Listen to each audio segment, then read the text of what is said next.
Do you believe that your supporters will vote for him? Because remember what happened in 2016 when about a quarter did not vote for Hillary Clinton. No, that's not true, Christiane.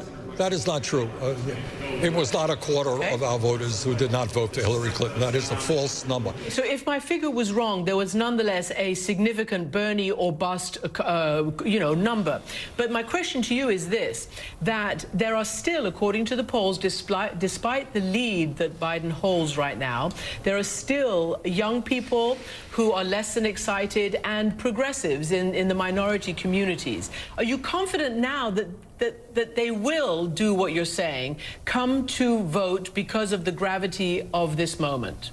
Well, let me go back a moment on your numbers. My understanding is more people who voted for Hillary Clinton in 2008 voted for John McCain than people who voted for me in 2016 who voted for Trump.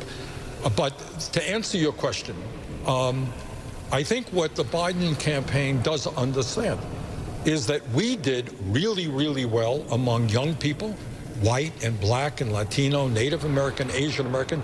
We did pretty badly among older people. And what I think the Biden campaign understands, they're going to have to reach out and bring those people into the fold. And I think they are making some success. We're still doing this. We're still doing this. Thank you, Christiane Amanpour, for asking the really tough questions in the middle of an economic downturn and a pandemic that's killing thousands of Americans, and more people are getting infected, and we just hit 4 million coronavirus cases in the United States, and there's racial unrest and mass police brutality, and there are federal officers that are just brutalizing people in Portland and in many more cities to come. This is the important question, especially because it's meaningless. Biden is likely to destroy Trump in the fall. It's very different polling dynamic and political dynamic than 2016. So I'm fairly confident in that. And of course, Bernie was right. That is a false number. Only days prior to the 2016 election, 82% of Sanders supporters said they supported Clinton in the general, and according to Cooperative Congressional Election Study, an election survey of 50,000 voters, 12% of those who voted for Sanders in the primary went on to vote for President Trump.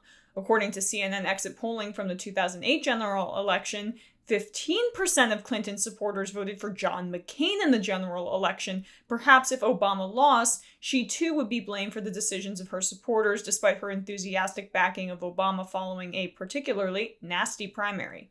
A much nastier primary than in 2016, where Hillary Clinton threw out dog whistles about where Obama was born and how he was different, leaked photos of him in Muslim garb to the press. That is factual. Even though once Clinton and Obama teamed up, they tried to deny it. No, that happened. And just treated him horrifically. I mean, she did a scorched earth campaign against Bernie Sanders too, and then pretended he was the one who did it.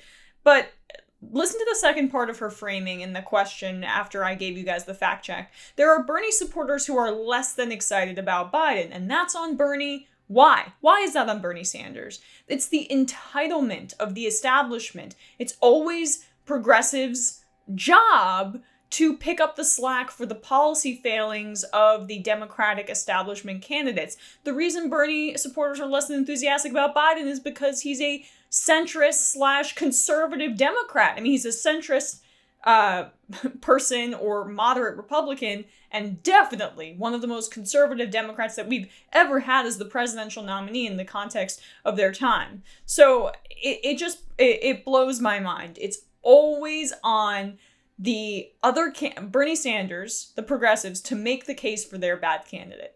Maybe don't nominate bad candidates. But the point is that it's not going to matter because Trump is so horrific and has botched this year so thoroughly, and everyone is so miserable in their daily lives in quarantine, and there's going to be mass evictions and a housing crisis even worse than 2008.